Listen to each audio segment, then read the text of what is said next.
Hi, I'm Darla Ray, and I'm from Film It Productions out of Denver, Colorado, and I'm sitting here with Jenna Leon, and we're at the Gwinnett International Film Festival, and we're talking about actually our first film, right? Yeah.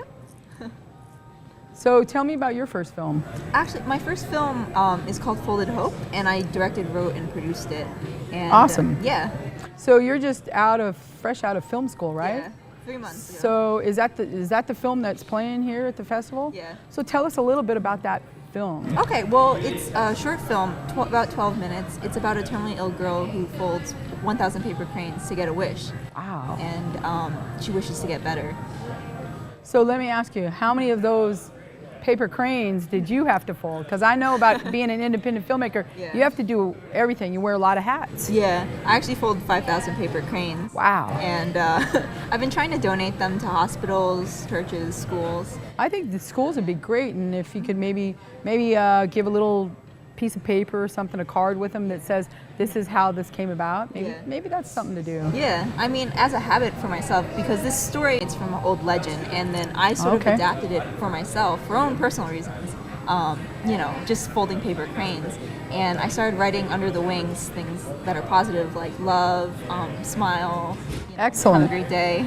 Well, I think that's really a positive message. So do you have any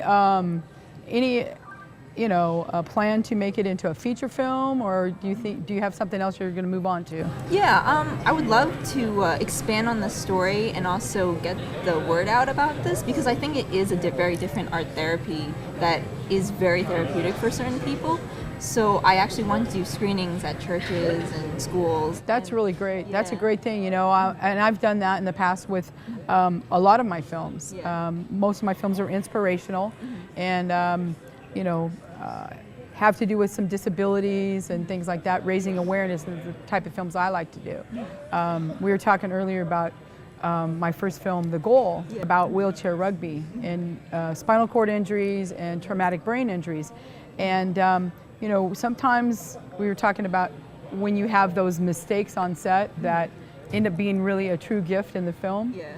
I mean, we were shooting this guy, a scene, Jason Regier. He is a quadriplegic, and he was playing himself in the film. And we were going to shoot a completely different angle, and he pulled me over and he said, "Hey, Dee, I don't know if I can do this more than once, because I've never allowed myself to go back to that traumatic injury at the time that it occurred," because he was in college when it happened. Yeah.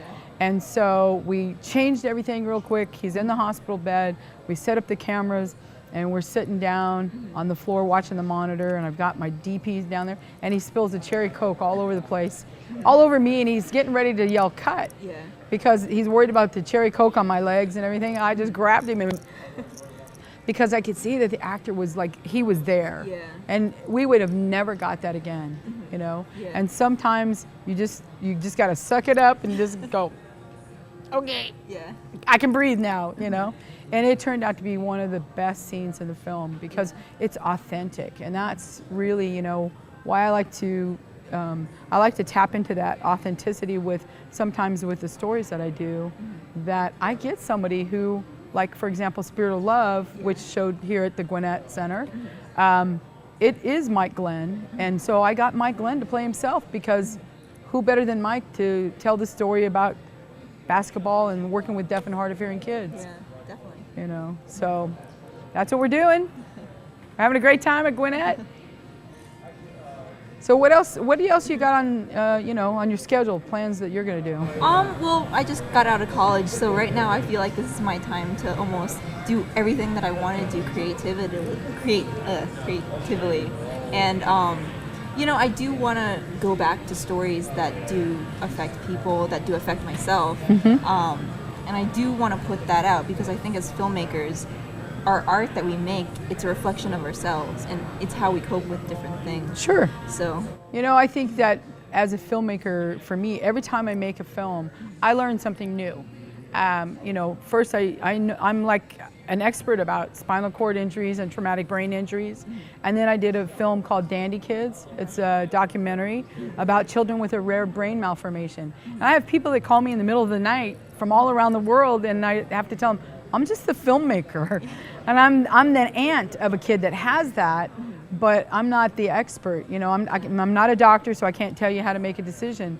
And then obviously with this film, Spirit of Love, deaf and hard of hearing, I learned a little sign language. I know I love you. I can do my ABCs, you know, and, you know, finger spelling things. Yeah. So every time you make a film, you learn something new, and I think you learn something new about yourself. Yeah. What do you think is the most important thing that you learned with your film?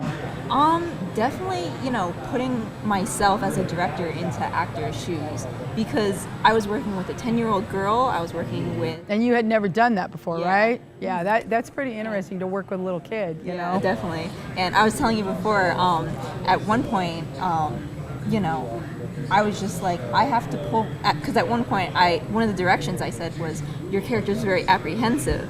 And she kind of looked at me, she was like... She didn't know what that meant. Yeah, and then later on, I asked one of my crew members, who's like 25, I was like, so at 10 years old, did you know what apprehensive means? Kind of gave me a confused look, and he's like, I don't know what that means now.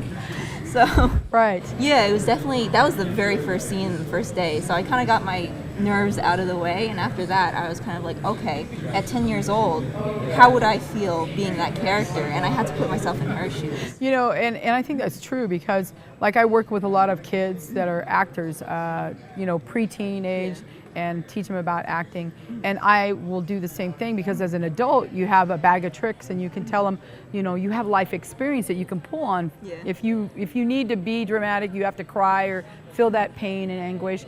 But sometimes kids, they don't have that. So I always play the what if game with kids. Yeah. What if your dog died? I mean, that's the old story where Spielberg told Drew Barrymore that the dog had died for E.T. and she, you know, then they later tell her that's why she's so messed up, you know. But you know, I find it really advantageous to be able to tell kids, okay, so what's your most favorite thing in the world? You know, and they'll go, my dog or my hamster, and you go, well, what if your hamster was really sick? And instantly it will click in them. So sometimes that's a good approach with working with kids, you know, and even adults. Sometimes, you know, we don't like to go to that dark side and feel that pain. So we hold that off. And I always tell actors, you know, I went to the American Academy of Dramatic Arts in Los Angeles, and I had this acting coach, Betty Carlin. She was an amazing woman. She said, look, you've got to delve into that dark side if you want to really bring a great performance. But don't bring something that just recently happened in your life for you. You can't be doing therapy on set, you know? So those are the kinds of things you have to be, I think, I'm an actor's director since I started as an actor. So I think that, you know, sometimes you just have to apply your own life experiences and then keep talking, keep asking questions with them. And sometimes they'll say something that you go, oh, that's similar to something that happened to me when I was a kid. And then you can apply it. As an artist, director, writer, actress, how do you open yourself up to that vulnerability? Ooh, you know, that's a good question. That's a really good question. You have to put aside, because most of us do not like to cry in front of people. And when you're on set, you have to be vulnerable. Because you got all these people standing around watching you. You know, and that is really, that's the hard, it's real easy for me to be comedic, because that's more close to my personality. But for example, in Spirit of Love, I play one of the coaches. And I have this very intimate scene with one of the girls. I don't have to cry, but I have to be so serious and really be vulnerable so that her character is vulnerable back. And, you know, I have to tell her, look, if you've lived your life on this planet any length of time, you'll find out that everybody has something they're insecure about. But I had to think about that over and over before I did that scene, because again, directing, producing, writing, everything, I had to leave all that on the side and just trust my crew was gonna, I can't just say the lines. I gotta feel what she's feeling about being insecure. How do I do that? I have to think, what makes me feel insecure? You know, so for me as an adult, you know, you go, okay, you have a weight issue. You feel intimidated. So she feels intimidated. How does that make you feel? And that's really how I do it. Okay, so it's like a give and take type of thing. Yes. Okay. Because if I don't put it out there, I can't get it back from them. You know. So that's right or wrong or indifferent. Everybody has, people will say, oh, I'm not a method actor, or I don't have a bag of tricks. Everybody has a bag of tricks. It's finding what works for you as an actor, what works for you as a director, and to always, I think, put yourself in the actor's shoes, you know. And I try not to ask anybody on set to do something I wouldn't do or feel comfortable. And I've had a couple kids say, you know, I'm not comfortable doing that. And then I have other kids that are going, I can do that. And I'm like, wow, okay, you know. Yeah. So, well, we're having a great time, and all kinds of people around here, lots of workshops going on. So actually, we're going to go see a friend's film right now called Grease Paint about clowning. So we're out now at the Gwinnett International Film Festival. Thanks for watching. Thanks. It's really cold.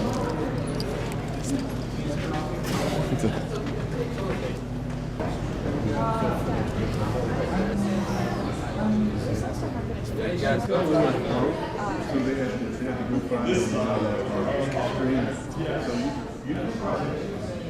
How about yourself? So you guys here from both bands? Oh,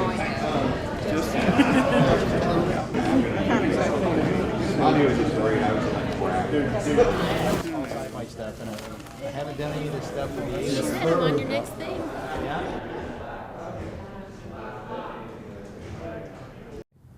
Hello, we are here at the Gwinnett Center International Film Festival. This is the first annual film festival of this kind here in Gwinnett County. I'm Donna Sanchez. I am one of the guest moderators this weekend, and I have here with me Mr. John Conkle. He is the director of the feature film ENTESS'INK, which he is also featuring here at the festival this weekend. John, can you tell me a little bit just about your film? Sure, That sure. you're highlighting this weekend?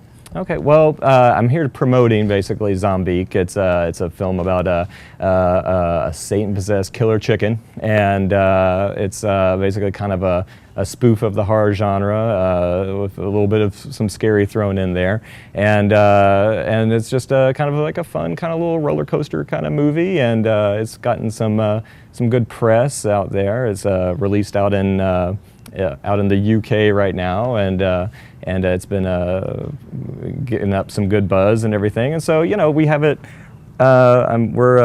It's out on Amazon right now, so I'm just here promoting it and talking about it and trying to build up interest on my next project. And it's just been having a lot of fun around here. Yeah. And you recently completed it, or sometime last year? Maybe about 2 years ago and Okay. everything. So, you know, indies, you know, it takes a while to get it out Right. and put out and everything. So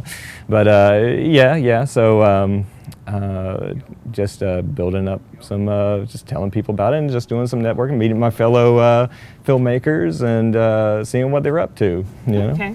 What would you say was your most informative experience, or that you learned through some of the panels here this weekend and workshops? We had a lot of workshops as well. Right. Well, let's see. Well, just different people's perspectives, and just realizing that I wasn't in the I wasn't alone in this boat that I'm floating in. You know, it's like a lot of people having the same problems and same issues. You know, building up interest. You know, the horror of just being on set, trying to get everything. The logistics of putting together your own film is Some of the same challenges. Same challenges. It just seems like people seem to all have the same sort of headaches. You know, that they go through, and so it's just been a nice community building experience for me. You know.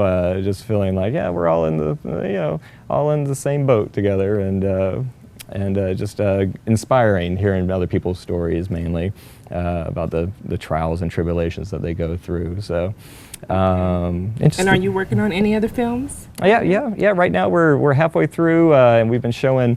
At Get Connected, it's a local Atlanta thing, a monthly screening that they do, and people all over Atlanta show their films there.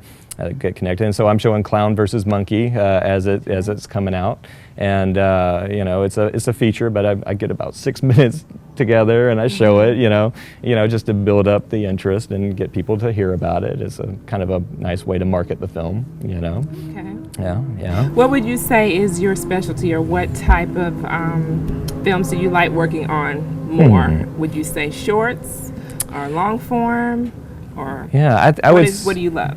You know, just depending on the story, I prefer the long form stuff. You know, I prefer you know, just really being able to immerse myself into something big like that, and take my time with it,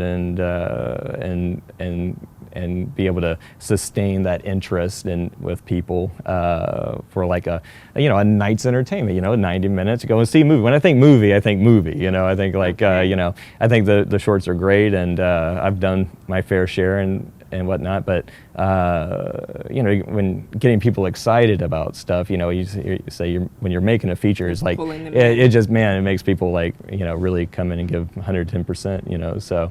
You know, I like the big ones. I like the big features and everything. I wish they could be longer. I wish they could just make like a mini series, you know. Okay. You know, Okay. but no, it's been a really fun time this weekend. Yeah, definitely. And what panels were you on? You were on a couple of mine. Absolutely. I was on directing horror films, and that was a lot of fun. Got to be with my fellow weirdos on that one, and These are my panels. no, there we go.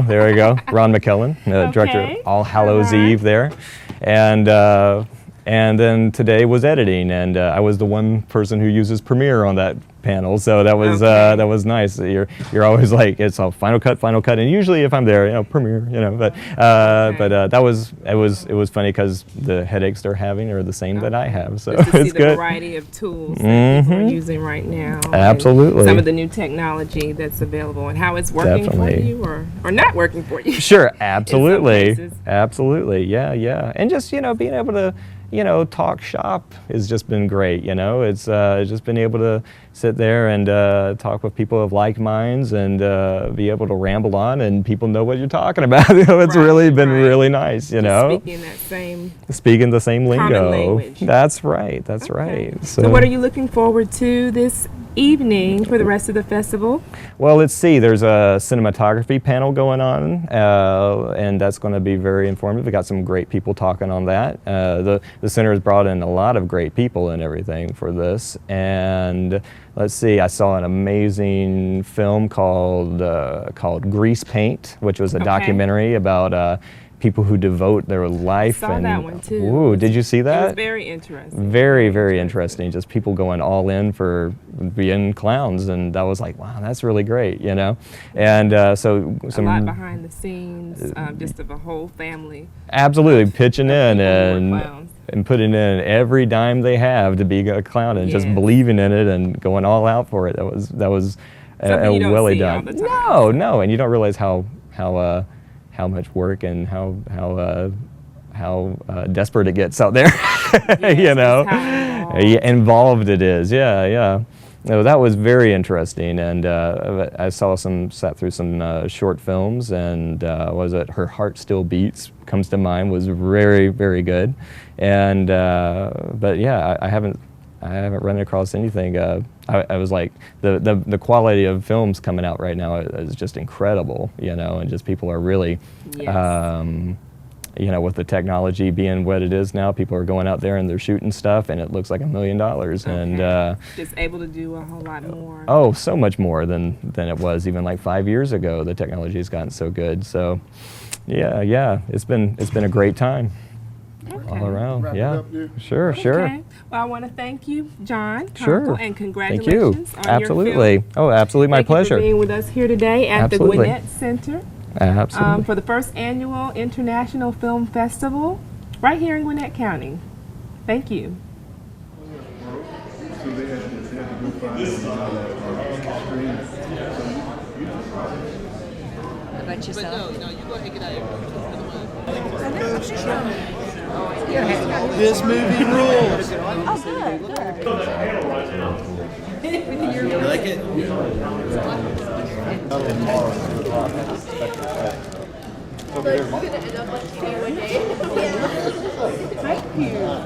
Are you still hello? Yeah.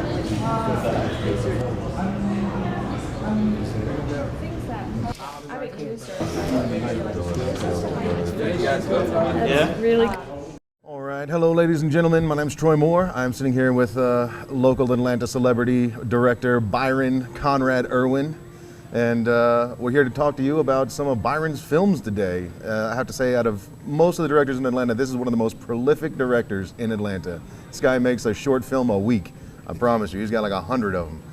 So I guess let's start off with when we really started getting into the shorts world and really started going, what was your very first short that you did? I'm old school, so everything I shot in my beginning of my career was film. So it was very expensive and very tedious, and we couldn't afford anything, so short films was the way to go. We had to be very practical about what we were shooting. We would rehearse, then roll one take because you can only afford so much film. So it was really hard, really challenging for us. But then it took till about 2006. It was about the time that digital started to become looking like film, and then it started to become affordable for filmmakers to come in with no money at all in a video camera and really pull off something that was comparable to what other people were doing cinematically with film. And so since then, I just went, whoa, now is the time to start dishing out all those projects because we can afford to do them now, and we did. All right. And what was the first one that you did? The first short that I did was written by Troy Moore. Are we talking about Poor Boy?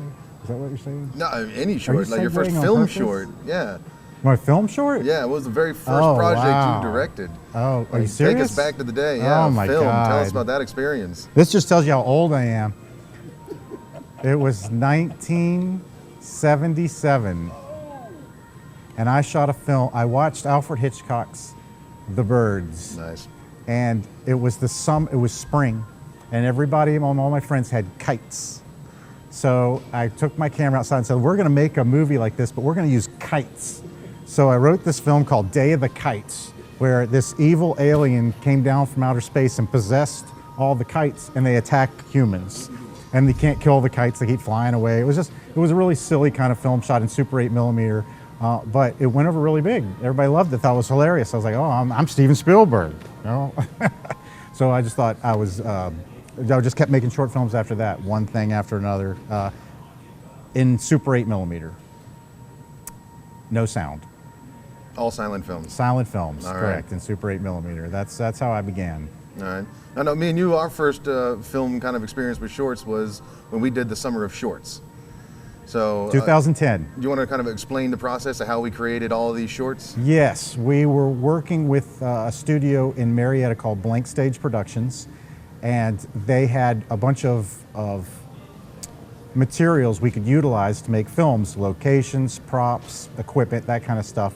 And so we had just watched some filmmakers do the 48-hour film festival, and somehow or another we got into this mode that we were gonna write, shoot, edit, make another one, write, shoot, edit, and just every week or every other week dish out as many short films as we could. One was just so that we could have fun making movies, but really on the other side was just so that we could build teamwork and refine our skills and become faster and more efficient at what we did. And so the first one we did was called Poor Boy, which was I got to direct, and we were given some rules. At least I thought they were rules, and the rules were that you had to shoot it in one day and you had to edit it in one day, and you only had so much equipment to work with. And so I said, well, if that's the rules, that's the rules. So the film came out very stagnant for me. It didn't have a lot of life to it cinematically that I have attributed to the other films that I've done, because as far as a storyteller goes, visual storytelling is really all about the cinematography of the film. And so if the film doesn't have that visual narrative to it, then it's, for me, it just comes out a little amateurish. Yeah. I think that's the only word I can come across. So even though that was the first of the series of films we did all summer, I think it was the most amateurish of the ones because of the restraints that I was telling you about. But then as we did each week, they just got bigger and bigger and better until literally by the end of the summer, we were shooting with dollies and jibs and well, not cranes, but we were shooting in the World Conference, what is that place called? Georgia World World Conference. Conference Center. I mean, we got locations that were from shooting in someone's living room to now we're shooting in one of the biggest locations you could possibly get. And so it showed a big arc of progression. The evolution. The evolution of it. It was amazing for all of us. And so why don't you tell me a little bit about your experience with that, what you saw happen to us from that beginning of 2010 till when we were... Yeah, absolutely. I'd say the mesh that we created over that summer of just saying every other weekend we're going to make a short film. And for me, the most exciting part was the writing process. How we get 4 writers in a room. We'd have our crew there. Everybody that we always worked with, or like 6 or 8 core people that we always used. And we'd pick 4 writers, and writers would write for 5 minutes and start a story. And everyone would pass the story to the right, and you had to take somebody else's story and write the next 5 minutes, and they'd write the next 5 minutes on yours. And after we went round robin, you had a 10 to 20 minute short sitting in front of you that had 5 minutes of your piece and 5 minutes of 3 other writers' piece. And where you thought the story was going or where you'd lead it up to, nowhere got close. It changed so drastically, and you got so many different writing styles on one story that it was phenomenal. But then towards the end of the series of shorts, we kind of stopped doing that and just said, who's got the best short right now? Like who has that short and that story that would really be impactful? We're beyond let's see what we can create and let's know what we're going to create. So the writing process to me was the most fun. And then the shooting process was always, when we get on set, it's quite hilarious. It's funny to hear him say that he enjoys the writing and the shooting, because he's a great, an accomplished writer, and he's also a cinematographer or director of photography on many, many projects. And this all culminated in the winter of 2010 when we had done all of these shorts for all that summer. You actually wrote and DP'd what I consider to be the biggest of the films that we did, that whole group, which was called Cardboard Castles, which we just screened today. I hadn't seen it in a long, long time, and I was so impressed after watching the film. It really was a major undertaking. All the set decoration and the props and the wardrobe and the makeup and the story and the characters and the cinematics behind it. I was really, really proud of that film to stand back and watch it and say, geez, I can't believe that we did that. It seems like something that people that had a lot of money, and just to be clear, we spent zero money. That would cost nothing. On 8 shorts is no money. We were doing it off besides favors. the gas and out-of-pocket stuff, Food, that's about it. But it's that kind of spirit between the filmmakers, I think, is probably one of the most exciting aspects about making movies, is you'll find people that will want to make a movie because of their passion for making movies, not for the fact that they're trying to grab a paycheck. And when you find that kind of person, you're going to get a better, honestly, a better film than if you say, I'm just going to go hire a cinematographer or a writer or a director to do a movie. And yeah, they may do a good job, but they're not going to give you that kind of passion that comes from someone who's in that place. They're not trying to prove themselves, but they're trying to show the best they can show. They've got that inspiration behind them. I think that's how people have got some of these really, really great films for no money at all. Right, and I remember our first day on Cardboard Castles. I think we had like a 16.5-hour long day that first day. And I know from being paid to do these things, once I hit 12 hours, if there's a paycheck involved, I'm out. That's all I'm booked for. But if you're doing a passion project, 16, 18 hours, you're like, I can go another hour. You got another hour? I got another hour in me. That's mentioning that was true. We had young children acting in this film, and their parents are there, and we're getting into the 14, 15, 16-hour mark, and I'm tired as a director, and I can't imagine how these kids are tired, but their parents were right over to them, said, "Where you want to stop?" And they're like, "No, no, no." And they're the ones pushing to go farther and do more, and that was really inspiring. That's to all that young of us. Exuberance and stamina. That boundless energy from a child. Can't keep up with them. I will say one of my favorite projects, and the first time I ever had the opportunity to do this was, like, as a cinematographer, I usually wrote everything that I shot. But on Steve and Maxine was the first chance I ever had as a DP to walk onto somebody else's set and yeah, it was the first chance I had to walk on somebody else's set and shoot their story. Like, so I've never had that opportunity before, and I love that process. it was fun. That particular film, I think we had complete license to be as creative and as innovative with the filming of the movie as possible.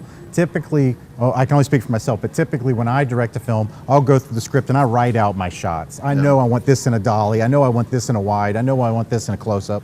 And so I'm not going in wasting time filming the entire scene in a wide, then go do coverage. I can get just what I need to edit. And with that film, there was no plan. There was no storyboards, there was no rules. We said, whatever seems the funnest, what would be the coolest fun shot to do here?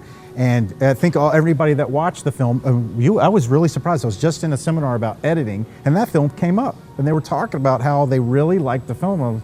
And the film was so experimental. Performance was experimental. The directing was experimental. The cinematography was experimental. The editing and the sound work was all experimental. The lighting was so unorthodox, but we said, whatever, it looks great. Yeah, that was the best part about the film, was that instead of following your traditional lighting techniques, we just said, whatever, let's try green lights, let's try orange lights, let's just try. Well, then there's my question for you then. Out of all the shorts you've done, and then out of the very structured stuff you've done, and seeing the end-all quality of the product itself, do you find you create a better product when you take risks? Or do you get a better product when you say, absolutely, this is how it has to be? No, you're nailing it. And in fact, that's one of the things that I have come to terms with myself as a director, that I'm actually becoming very proud of, is that when I walk into a set and on a film, I'm the kind of director that's willing to take risks. And other people will come up behind me and go, we don't want that, we don't want you to do that, we don't want this, that's not gonna work. They'll always give me this negative stuff if I'm working on their film. But when I do my films, I'll take those chances. Troy can contest this. I'll walk into a room and we're looking at, there's the table, there's the lamps, there's the windows, and I'll say, turn off all these lights, and how do I mess all this up? How do I throw all that away and say, let's put a light under the couch, let's put a light behind the plant, we'll do everything the way it's not normally done, and chance it, because then they watch the film and go, oh, that didn't work, or that did work. I've always had people come up to me and say, that was so great how you did that. I'm like, man, that was not a plan at all. That was an accident where we had a light over there and then somebody moved a piece of furniture, and then all of a sudden they're like, wow, look at that. I'm like, sure, it was I would say, if I could say anything about the best thing I can say about you is you are the king of the happy accident. The happy accident. And you only get that by taking those risks. Taking risks. I learned, actually had a really great opportunity for me. I got to work in music for a while, which was recording and mixing bands. And when I got into that, I realized that when improv is put into play with a musician, that you'll get a performance out of them that actually has more of a soul to it, has something to it that you get a feeling from them. If they just go through the routine and say A chord, G chord, B chord, it's okay. I mean, there's nothing wrong with it. But when they get into a zone and they let loose and they try and experiment and do all this stuff, these things aren't planned. And you'll say they accidentally hit their fingernail across the string by accident in one of these parts, but it made a sound that was just brilliant, and people try to copy it from now on. Like, that was a happy accident. It wasn't something that they planned. And once I got into film, I said, I want that environment in film too. I want to be able to throw all of these creative elements together and see where they kind of land, because that's far more exciting to invent something that's, it's like a painting. You're not, if you go in and say, I'm painting a tree and a cloud and a dog, yeah, that's great. You're gonna have fun with it. But if you just say, I'm gonna start putting paint on the canvas and see where it goes, boy, it's more of an adventure. It's more exciting creatively. So when you get that kind of excitement in filmmaking, I think that translates right over onto the screen to the audience. And when they see those beautiful moments happen, they act like it was a big plan. Like, wow, you must have spent years trying to figure out how to do this. You're like, sure, I did. Besides being a director, you are a pretty prolific editor as well. Now, do you think editing and your ability to edit has made you a better director? Well, yes, and for the simple fact that I edit as I shoot. As I'm shooting a movie and directing a movie, I'll do a scene and go, well, since the person put their elbow here, now I know to go get a shot like this. Or because the person fell when they walked out the door, now I need a shot like this. And so I'm picturing how to cut the film together as I'm directing and shooting the film. So I hate giving my footage over to another editor, because they're never going to know all those little instinctive things that you kind of picked up on the set while you were doing them that you kind of put together like that.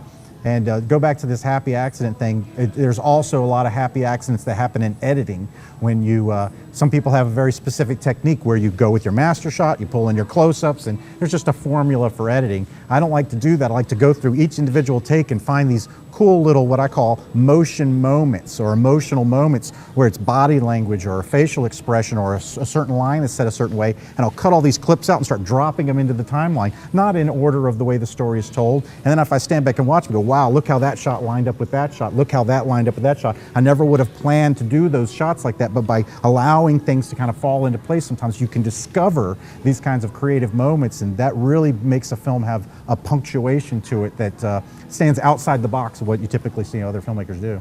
Now I hear people say like, oh, I'm an actor's director, or I'm more of that specific technical director, or you know, I'm the emotional director. Like, what specific kind of director would you label yourself as? What?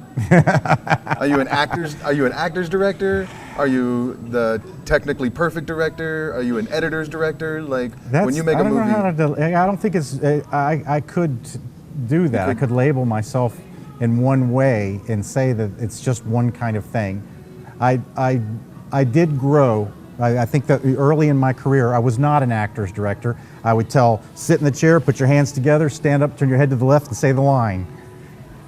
Got it, cut. You know, and that was as much as I thought directing was when I worked with actors. Now I've realized that it's not about telling the actor what to do at all. It's telling the actor what to feel and what to think. And then when I tell them what to feel and think, it may have nothing to do with the lines in the scene they're doing, but then all of a sudden that comes out in their performance, in their eyes, and it has a depth and a layer that they didn't have on their own. And I think that helped me become more of an actor's director. But solely I'm not like Woody Allen, where I'm focusing a movie on just these kind of performances. I like okay, I'll say this, because I think this is a common thing. A lot of people say this. But a film is a visual medium. It's got audio too, don't get me wrong, but it's a series of photographs lined up together. And somehow or another, when you watch all these photographs, you get a story out of it. Well, each photograph that you take has to be a photograph that you would freeze and put on your wall as a piece of art.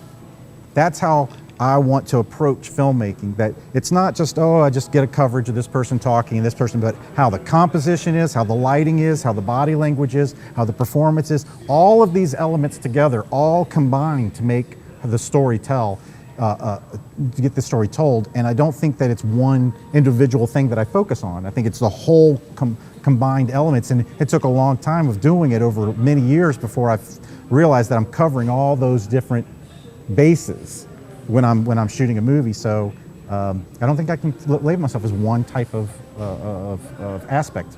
All right. Now, feature versus short film, which is more fun? Which would you continue to do, make a name for? I mean, everybody wants to do a feature, obviously, but from a guy who's done features, because we've worked on them together, of course, and doing shorts as well, which are you more? Well, it's easy to say. A short is a delight. It's a dream. You get to get up, and I think it's more excitement than anything else. A feature is pressure, stress, and nerves, because there's so much on the line that financing-wise, and the pressure to make something that's going to be successful, that those types of pressures will kind of sculpt your performance as a director. And I don't think I would be as loose and as free and creative as I am on shorts, which I don't care whether this is successful or not. I'm going to do something. I'm going to try using these colors. I'm going to try using these props, and if it works, it works. If it doesn't, it doesn't. But I would never take those kinds of risks using, large amounts of money and a lot of people's careers on the line. But if it's the shorts and the risks that you take on your shorts that get you the notoriety that people say, I want you to do my feature, and then you get to the feature and you don't take those risks, how do you translate that? Well, I can tell you it'll bleed through. A lot of it will bleed through. I would rely on a lot of the things that I learned in these shorts, like using certain colors and certain props and certain camera angles and stuff like that, and implement them into the feature. And I would always try to save myself time to do experimenting time stuff, like get the take the way you need it for the script, and then give yourself an extra take where you do something outside the box, but you'll always have that safety net behind you that it's just by the book. And I think that that's how I approach the feature aspect of it. But it is a lot more pressure. You don't want to let anybody down.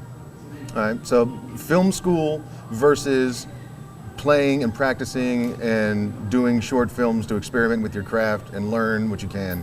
Which is more valuable? Which holds more weight?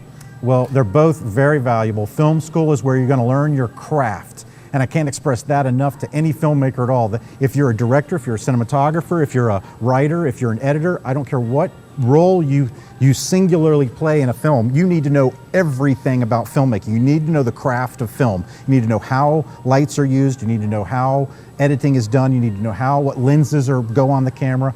That way you are better educated to be able to do your job, no matter what job that is, sound, picture, whatever. And you're going to learn that in school. You're going to learn the techniques and the terminologies and the tools of the trade.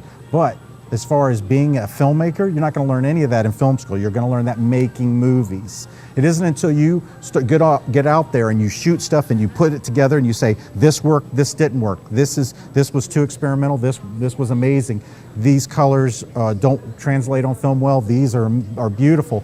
And until you get all of this stuff under your belt, you can't refine your ability to be a storyteller. And so I think that that's something you learn by filmmaking itself. I have told people in the past that why go to film school? If you go on the set, you're going to learn a million more things than you're going to learn in school, and you probably will learn a million more things in school. But I still think that the education that people get in school is a vital aspect of a foundation to build off of, and then go get on every set you can possibly get on. And a lot of people have come to me and said, "Man, I learned they didn't teach us that in film school. That was what they're using, these lights and these cameras." And so I think it's all it combines together. If somebody hands you a degree from a film school and somebody hands you a short film that they just made on their own, and you're going to hire this person onto your set, which holds more weight to you? The guy who made the film on his own, because I know that they're probably they're already initiating that they're creative, because they're willing to make them. You know how hard it is just to make a movie? It's not.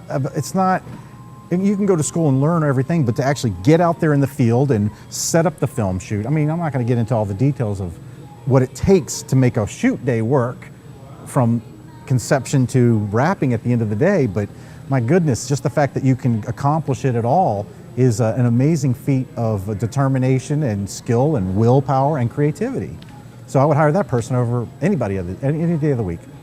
Got any last words, any final thoughts for our audience here? Anything bits of wisdom you want to pass on from your prolific film career? You want me I really, really want to thank the Gwinnett Center International Film Festival. Just kidding. Let me do it again. I'm sorry. I'll wrap it up by saying I really want to thank the Gwinnett Center International Film Festival for putting this all together and giving all of these extremely talented filmmakers an opportunity to showcase their work, network with other industry professionals, and hear seminars of all the aspects of craft of filmmaking. And it's just a wonderful experience for me, and I'm really glad to be a part of it. Me too. Well, thank you, folks. That'll do it for us here at the first annual Gwinnett Center International Film Festival. Yes, sir.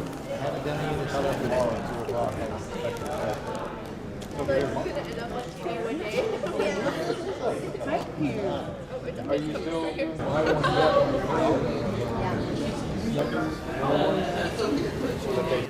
Good.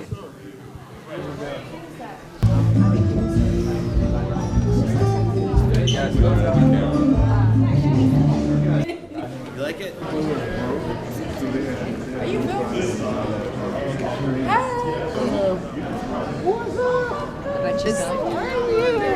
Well, I was like, maybe it's like cheating. No, they've been off this whole week. Yeah, they've been off. They'll go back to the week. Yeah. All right.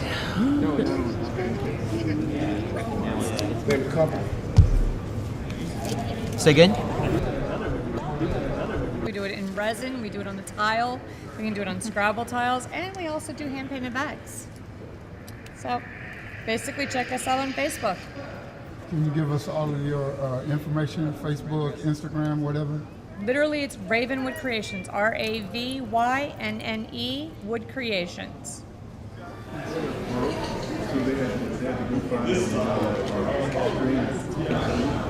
Where's Ben? About yourself? I don't see a girly like that.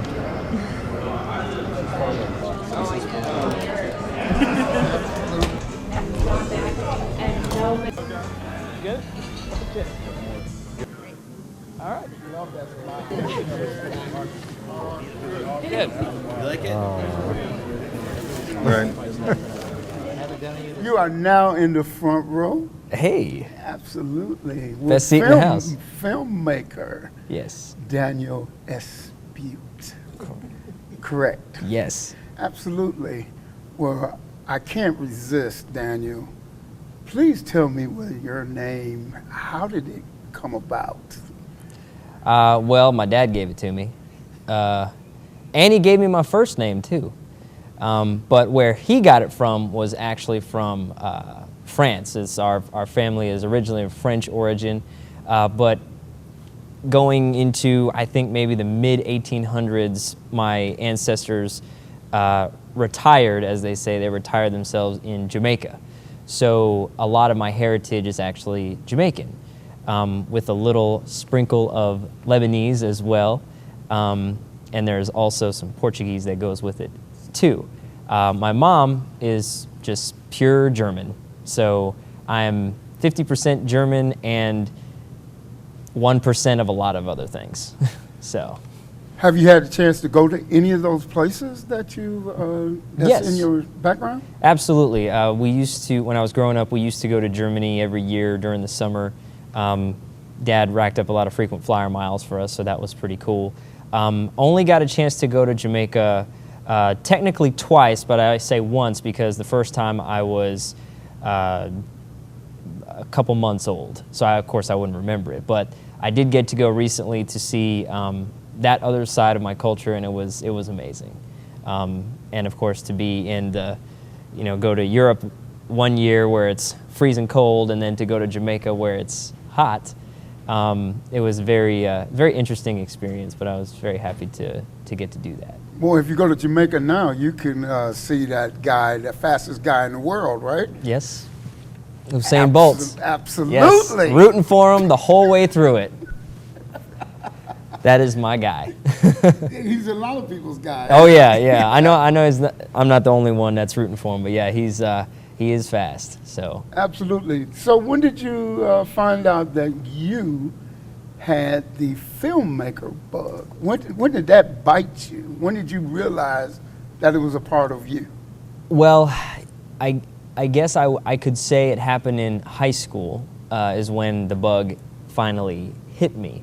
It was, basically like I think a lot of other filmmakers, Dad kind of loans them their camera and say, here, have some fun with it. So I got to just practice with it a little bit, and then it was actually some trips that I took in high school. I was actually in the orchestra, and we went on some summer trips and some field trips, if you will, and I got to kind of take that along with me. And basically, I got to make little highlight videos of my experiences, and everyone seemed to like it. I got my first editing software. Never forget it. It was Dazzle Video Creator. And I think he probably remembers that one too. Everything was all analog. It was all SD, and it's funny because it took me 2 weeks to make one little 10-minute video. And I stayed up all night working on this thing, and I had a little screening party at my house, and I invited all my friends over, and everyone just had a ball, laughing at this thing. And I looked at it, and I was like, I look back at it now, and I'm like, this is garbage. So let me ask you something. Did that movie Super 8? Could you feel that somewhere in your being as far as your beginning, and just like those guys did in Super 8? Well, to be honest with you, I haven't seen that movie.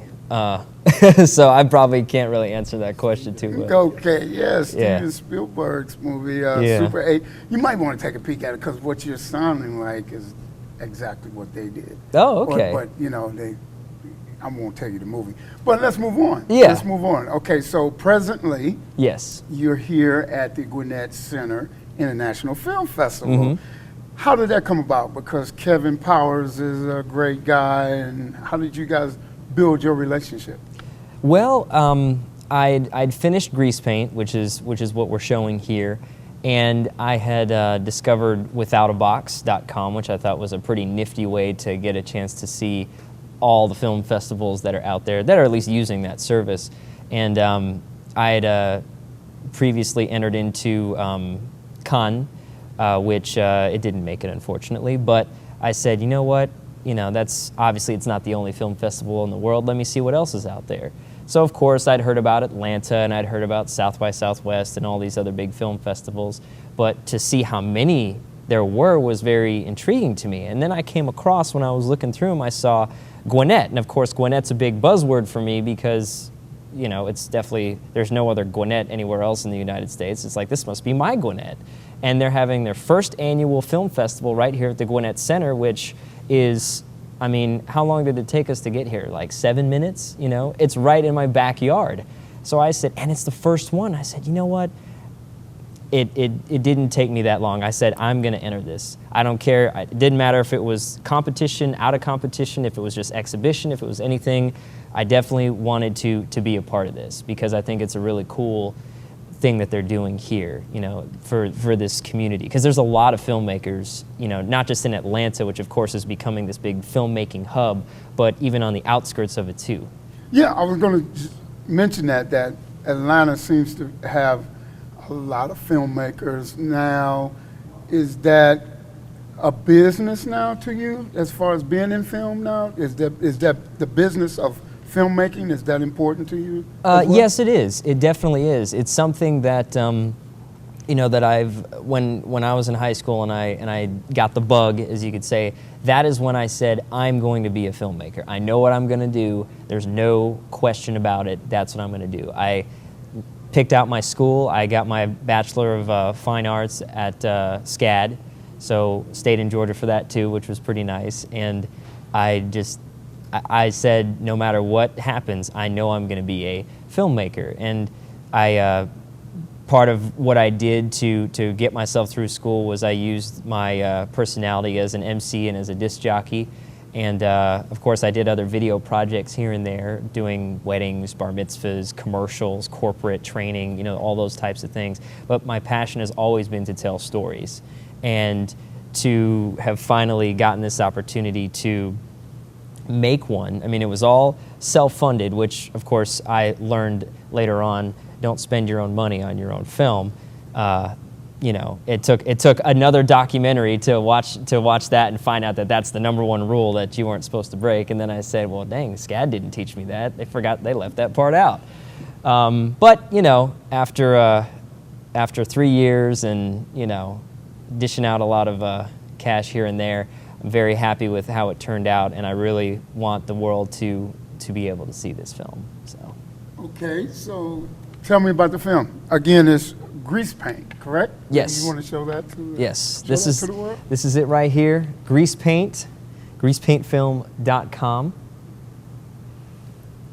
Yes, give us all of the great things that go with it, all of the telecommunications and everything that goes with it, Facebook page and all that. Oh, yeah, absolutely. Well, it's greasepaintfilm.com. You can check it out on Facebook. Definitely like it at facebook.com/greasepaintfilm. The Twitter handle is also at greasepaintfilm. There's on the website we've got screening dates. We've got of course the summary of the film. We've got bios of me as well as the other crew members, and of course the main cast, because these are real people that are in this film. It's a documentary. This is actually based on you're seeing right now the front of the main character's costume right here. This is Joey No Joe Thurman's costume, and basically, well, by the looks of it, you might be able to tell that it's about clowns.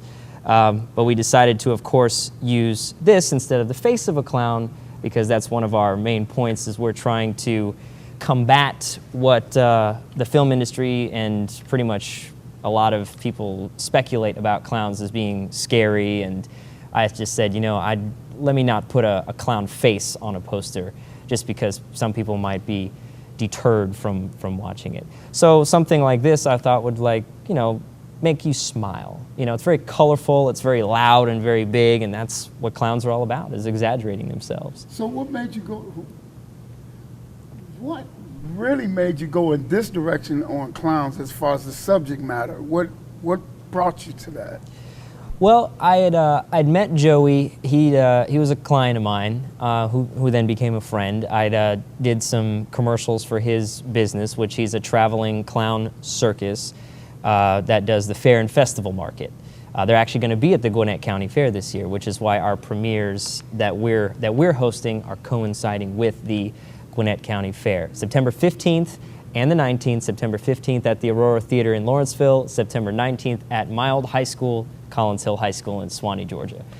The way we came about it was when I met him, I just said, okay, for our commercial for your business, I want people to know who you are.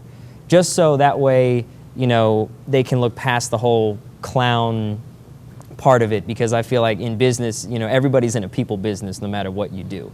So if they like you, they're going to work with you. They're going to want to work with you. So he just started spouting off all this great history that he knew about clowns, and I'm like, oh my God, I had no idea that this is what it's all about, and that he knew so many of these big names in the clowning business.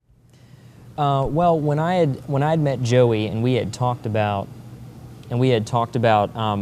just obviously the good parts of clowning, and the fact that it's such a there is a lot that goes into it to being a professional clown. Of course, we talked about all the negative things that have come about it. You know, how tough it is for clowns to get work as a clown, because some people might be afraid of them, or they're put off by them in some form or fashion. So I said, you know what? Let's do two things. I want to do some type of film that educates people about the clowning world, maybe the history behind it, because maybe that's what can help people understand clowns a little bit better. But also, what's been very popular nowadays is reality TV. People want to see a day in the life of. People want to see what's going on. So I said, okay, well, let's just do them both in the same film. So we're going to interview your friends plus some other people that might be interested in contributing to this project, which a lot of people were, and we're thankful for that. And then let's follow you. Let's follow you on the road wherever you go, which was all up and down the East Coast, and just film all these different trials and tribulations. And of course, one of the things that both of us agreed on is that it had to be real. There's a lot of reality TV out there that, though it's entertaining, it's staged. And we both said, we don't want to stage anything. So, which meant cameras had to be rolling all the time. So, wow. Yeah. So this isn't the WWF clown that's out there, that's staged then. Yeah. The wrestler clown. That's Well, I'm glad you brought that up. You're talking about Doink the Clown. Yes. Which Joey knew. And the reason why Joey knew it, and you're going to love this because you segued right into it, Joey is an ex-WCW wrestler. He was formerly known as Joey Mad Dog Thurman, and he worked for WCW back in the 90s, and he almost made it to the big leagues when Van Vader powerbombed him and broke his back, which is in the film. We do talk about that story, and after that happened, after he rehabilitated himself, they wouldn't allow him to have a contract because they felt he was too much of a risk.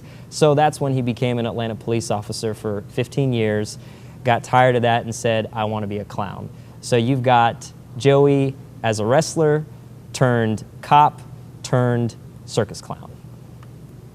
So you have the footage inside of that when Vader dumped him, so to speak? You have that footage? Unfortunately, it's not in the film. Unfortunately, we don't have that in the movie because once WCW was bought by the WWE, which is what it's called now, they own pretty much anything wrestling from when it started up until now, unless it's not TNA.